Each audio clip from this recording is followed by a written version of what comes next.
Good evening. You're watching the main news on HKIBC. I'm Raymond Yeung. Here are tonight's top stories.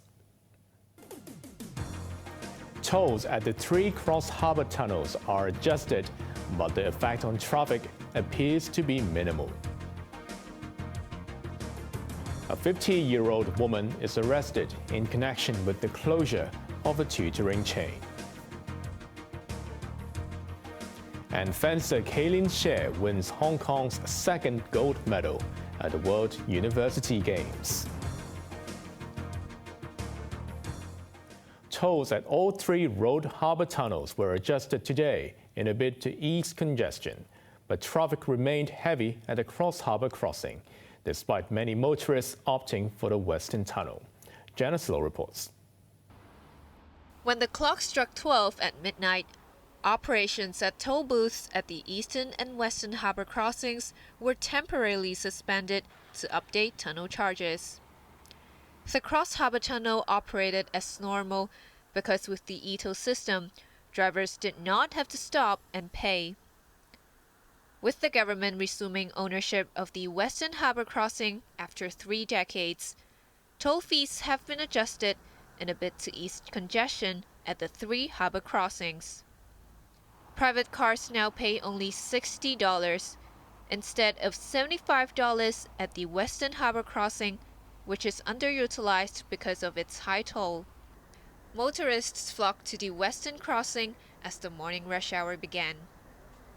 By 8:30 a.m., it took longer to reach the other side as long queues formed.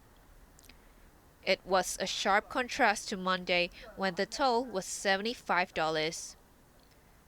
The Transport Department confirmed that vehicular flow at the Western Tunnel was up 3% between 7 a.m. and 10 a.m. From today, it costs at least $5 more to use the Cross-Harbour Tunnel or the Eastern Harbour Crossing.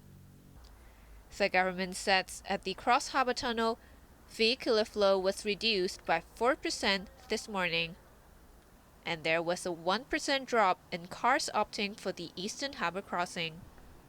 After inspecting traffic conditions at the Western Tunnel, Transport Chief Lam Sai-hung said operations after the toll adjustment were smooth. Lam evaded a question on whether the toll at the Western Crossing will be cut further, saying adjusting the rates ratio for all 3 tunnels is more important. During the evening rush period, the large number of vehicles heading to Kowloon via the Cross-Harbour Tunnel was about the same as before the tolls were adjusted. The congestion forced cars to move at a snail's pace. Janice Low, HKIBC. The government says 50% more taxis now use the Western Harbour crossing after tolls were slashed. But some cabbies fear they may lose passengers who used to travel via the Cross-Harbour Tunnel. Meeting the press at 8:30 this morning, Transport Secretary Lam Sai-hung confirmed the government's forecast. He said in the first few hours since the tolls were adjusted, the number of taxis using the Western Harbour crossing jumped by 50%. That's because passengers can now pay as little as $25 when using the Western crossing, compared to $70 in the past. But taxi drivers said it was not that simple. Under the law, passengers who flag down a taxi on the streets have to pay a return toll when they cross the harbour. That means instead of $25, they are required to fork out $15 extra per trip just on tolls.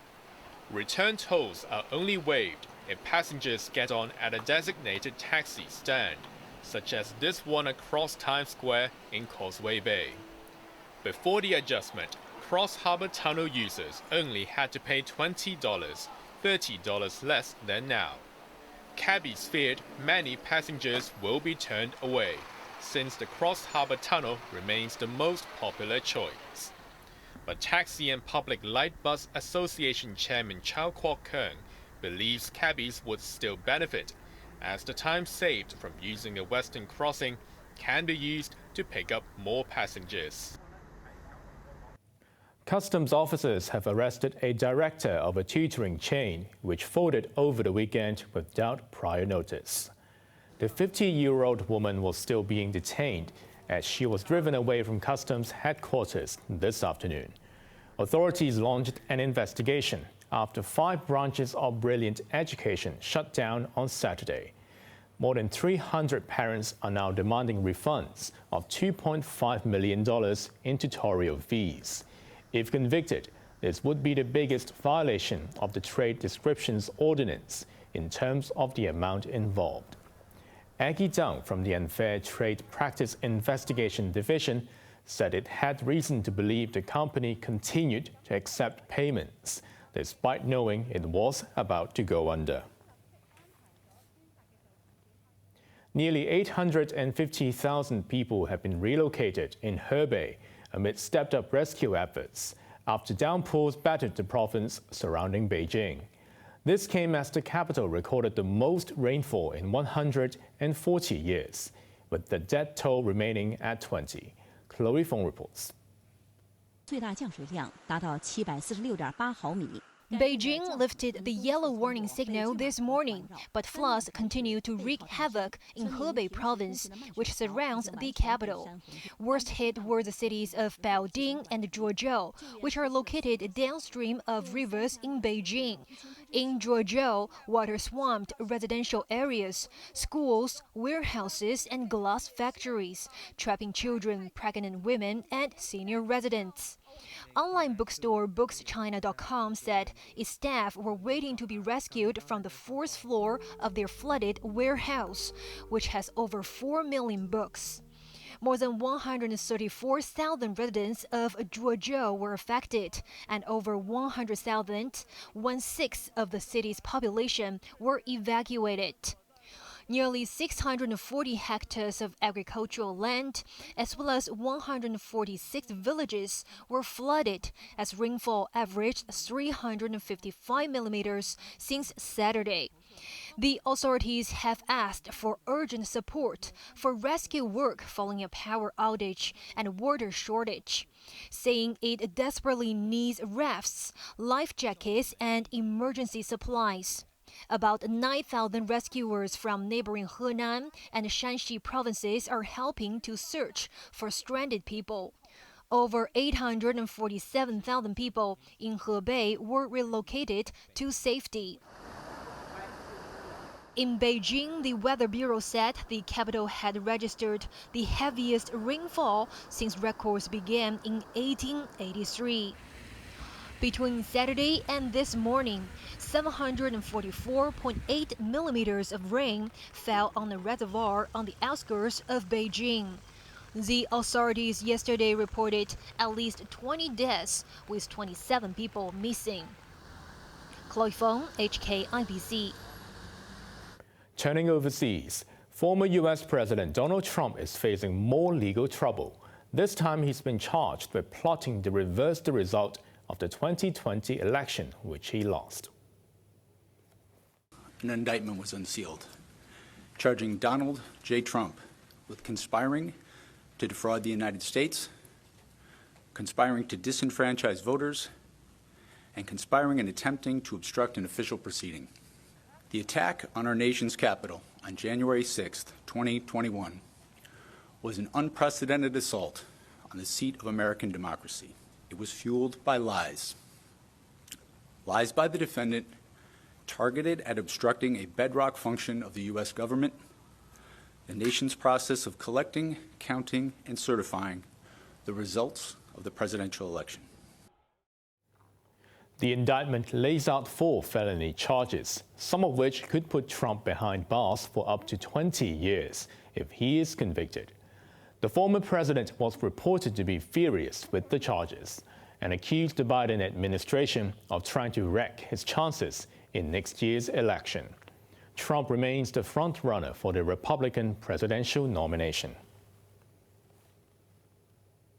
At least 6 people, including 2 police officers, have been killed and 60 injured in 2 days of clashes between Hindus and Muslims in the northern Indian state of Haryana.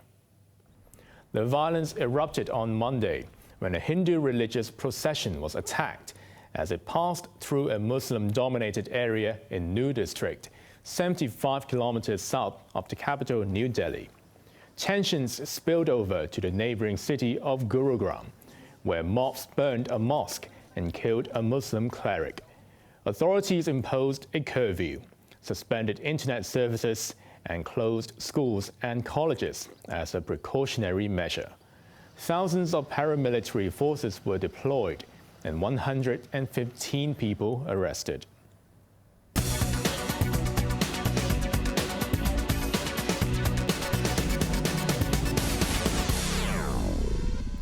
Hong Kong stocks tumbled today as investor confidence was shattered by a U.S. credit downgrade, along with fresh regulations and property reports from China.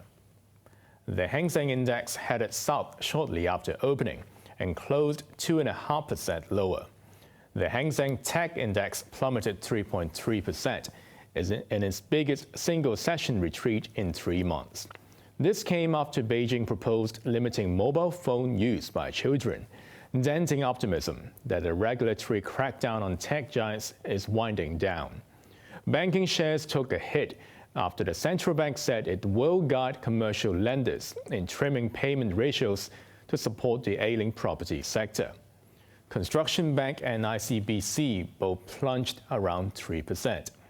Country Garden Services rocketed 18% on its share buyback plan. Let's take a look at the markets. The Hang Seng ended the day down by 493 points. To the top 10 active stocks, Tencent lost $10.60. XPeng was down $12.10, while Alibaba was down $2.70. The Tracker Fund was down 55 cents, but Country Garden Services was up by $1.51. The forex trading against the Hong Kong dollar, the euro's at 8.54.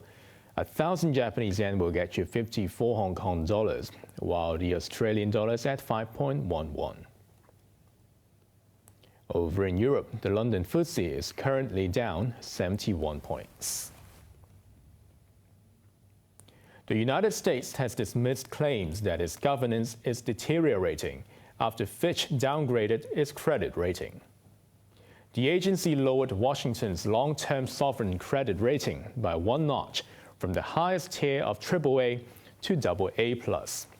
Fitch cited the mounting government debt burden and a debt ceiling standoff that pushed the world's largest economy to the brink of default in June. But U.S. Treasury Chief Janet Yellen called the revision arbitrary and based on outdated data.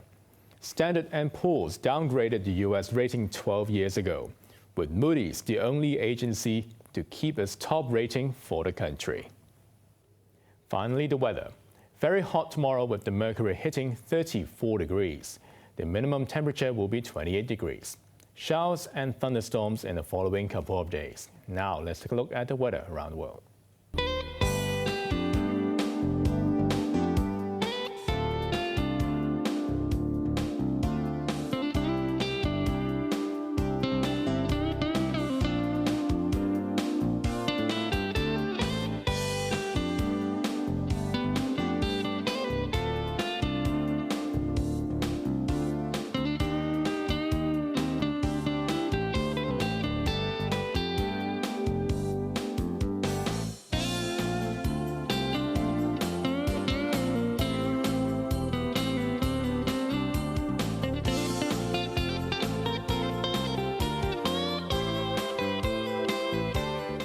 That's our main news for Wednesday night. Join us for more news at 11. I'm Raymond Yeung. Thanks for watching. Good night.